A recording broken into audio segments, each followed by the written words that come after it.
Hello everyone, welcome back. Let's begin with the new question. The question says determine whether each of the following is a probability distribution. Give reasons for your answer. And the very first sub question says values of x are 0, 1 and 2 and corresponding probabilities of x are 0.4, 0.4 and 0.2. Very easy question. So without wasting any time, let's quickly begin with the solution. अब देखिए हमें यहाँ पर check करना है कि ये जो भी डिस्ट्रीब्यूशन है ये प्रोबेबिलिटी डिस्ट्रीब्यूशन है या नहीं। अब प्रोबेबिलिटी डिस्ट्रीब्यूशन का होना या ना होना is decided by two conditions. What are the two conditions? The first condition is all probabilities must lie between 0 and 1 inclusive both, right? 0 less than or equal to p of x less than or equal to 1. This is your condition number 1. And second condition, sum of all the probabilities must be equal to 1. Correct? तो काफी simple है। पहली condition, जितनी भी probabilities की individual values है वो 0 और 1 के बीच में होनी चाहिए and sum of all the probabilities must be equal to 1। तो चलिए हमारे केस में चेक कर लेते हैं कि क्या ये दोनों कंडीशन सेटिस्फाई हो रही है या नहीं। तो यहाँ पर अगर हम प्रोबेबिलिटीज को ऑब्जर्व करें तो यहाँ पर 0.4, 0.4 और 0.2 ये तीनों ही प्रोबेबिलिटीज जो है 0 और 1 की रेंज में है, राइट? मतलब पहली कंडीशन तो सेटिस्फाइड है। तो इन this case all the probabilities are satisfying 0 less than equal to p of x less than or equal to 1, that is first condition is satisfied. अब दूसरी कंडीशन क्या है? Sum of all the probabilities must be equal to 1। तो चलिए वो भी check कर लेते हैं। हमारे केस में सम ऑफ ऑल दी प्रोबेबिलिटीज क्या हो जाएगा? 0.4 प्लस 0.4 एंड प्लस 0.2, राइट? जितनी भी प्रोबेबिलिटीज थी सबको हमने ऐड कर दिया, उनका सम फाइंड कर रहे हैं। 0.4 प्लस 0.4 हो जाएगा 0.8 and 0.8 plus 0.2 will be 1, meaning sum of p of x is 1 and therefore both the conditions are satisfied and hence the given distribution is a probability distribution. काफी simple है, हमें सिर्फ इन दो कंडीशंस को चेक करना है। अगर दो में से कोई एक भी कंडीशन सेटिस्फाई नहीं हो रही है तो it will not be A probability distribution. इसी तरह चेक कर लेते हैं सब क्वेश्चन नंबर 2। सब क्वेश्चन नंबर 2 में x की वैल्यूज है 0, 1, 2, 3 and 4 and corresponding probabilities are 0.1, 0.5, 0.2, minus 0.1 and 0.3. अब यहाँ पर देखिए काफी सिंपल है, ये जो प्रोबेबिलिटी है 3 की ये कितनी दी हुई है? -0.1, मीनिंग ये वाली प्रोबेबिलिटी इस कंडीशन को सेटिस्फाई नहीं कर रही है, राइट?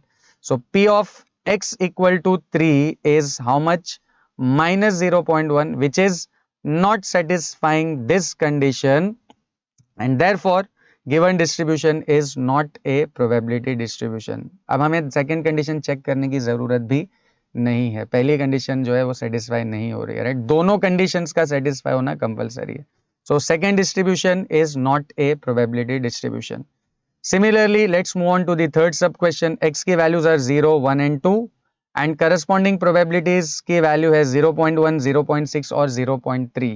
अब यहाँ पर देखिए ये जो प्रोबेबिलिटीज की वैल्यू है सारी की सारी इस रेंज को फॉलो कर रही है, all are between 0 and 1, right? So in this case all the probabilities are satisfying 0 less than or equal to p of x less than or equal to 1, correct? 0 और 1 के बीच में ही है। अब सेकेंड कंडीशन के लिए we have to find sum of p of x.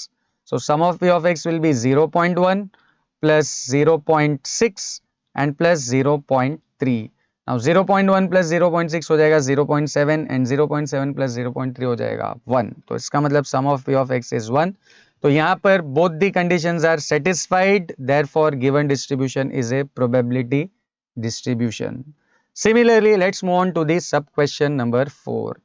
X की values है 3, 2, 1, 0 and -1 and corresponding values of probabilities are 0.3, 0.2, 0.4, 0.05, 0.05. यहाँ पर देखिए x की वैल्यूज पे कोई रिस्ट्रिक्शन नहीं है, x कुछ भी हो सकता है। कंडीशंस किसके लिए है? प्रोबेबिलिटीज के लिए। क्या कंडीशन है? पहली, जितनी भी प्रोबेबिलिटीज है वो सारी 0 और 1 के बीच में होनी चाहिए। तो क्या यहाँ पर सारी की सारी प्रोबेबिलिटीज 0 और 1 के बीच में? यस ऑफ कोर्स, ये सारी प्रोबेबिलिटीज इस कंडीशन को तो सेटिस्फाई कर रही है, right? So in this case, all probabilities are satisfying 0 less than or equal to p of x less than or equal to 1. अब साथ ही साथ सेकेंड कंडीशन भी चेक कर लेते हैं। Sum of all the probabilities, sum of p of x क्या हो जाएगा? 0.3 plus 0.2 plus 0.4 plus 0.05 and plus 0.05. 0.3 plus 0.2 हो जाएगा 0.5, 0.5 प्लस 0.4 हो जाएगा 0.9 और ये देखिए 0.05 प्लस 0.05 हो जाएगा 0.1. तो ये पूरा 0.9 और 0.1 मिलके बनाएंगे 1, राइट. तो इन सब का टोटल इज 1. तो यहां पर भी both the conditions are satisfied, therefore given distribution is a probability distribution. Now let's move on to the next sub question. X की values है -1, 0, 1 and corresponding probabilities are 0.6, 0.1 and 0.2. अब यहाँ पर भी देखिए x की वैल्यू से हमें कोई लेना देना नहीं है. x की वैल्यू पॉजिटिव भी हो सकती है और नेगेटिव भी हो सकती है और जीरो भी हो सकती है. कंडीशंस किसके लिए? प्रोबेबिलिटीज के लिए. तो पहली कंडीशन क्या है? प्रोबेबिलिटीज 0 और 1 के बीच में होनी चाहिए. तो क्या ये सारी प्रोबेबिलिटीज 0 और 1 के बीच में? यस, ये भी 0 और 1 के बीच में है, ये भी 0 और 1 के बीच में, ये भी 0 और 1 के बीच में. तो यहाँ पर all the probabilities are satisfying 0 less than और equal to p of x less than और equal to 1. Second condition, sum of all the probabilities कितना होना चाहिए? 1. तो let's add all the probabilities. 0.6 plus 0.1 plus 0.2. तो 0.6 प्लस 0.1 हो जाएगा 0.7 और प्लस 0.2 हो जाएगा 0.9.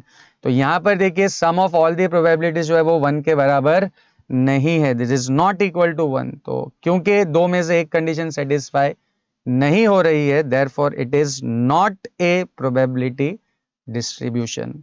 And finally the sub question number 6, x की values है 0, 1 and 2 and corresponding probabilities are 0.3, 0.4 and 0.2. यहाँ पर भी सारी की सारी probabilities जो है वो 0 और 1 की रेंज में है, right? So here all the probabilities are satisfying 0 less than or equal to p of x less than or equal to 1. And साथ ही साथ let's check sum of all the probabilities. 0.3 plus 0.4 plus 0.2. Now 0.3 plus 0.4 is 0.9 and 0.3 plus 0.4 is 0.7 and 0.7 plus 0.2 will be 0.9. तो यहाँ पर भी sum of all the probabilities जो है वो 1 के बराबर नहीं है. This is also not equal to 1. And again क्योंकि दो में से पहली कंडीशन तो सेटिस्फाइड है बट दूसरी कंडीशन सेटिस्फाई नहीं कर रही है, therefore this is not a probability distribution. काफी सिंपल है. जब भी आपको चेक करना हो कि प्रोबेबिलिटी डिस्ट्रीब्यूशन है या नहीं, तो you have to check these two conditions. The condition number 1, all individual probabilities must be between 0 and 1. of course 0 और 1 included है इसमें. and sum of all the probabilities must be equal to 1. इन दोनों में से कोई एक भी कंडीशन अगर फुलफिल नहीं हो रही है, it will not be a probability distribution. Hope you have understood this. See you in the next video.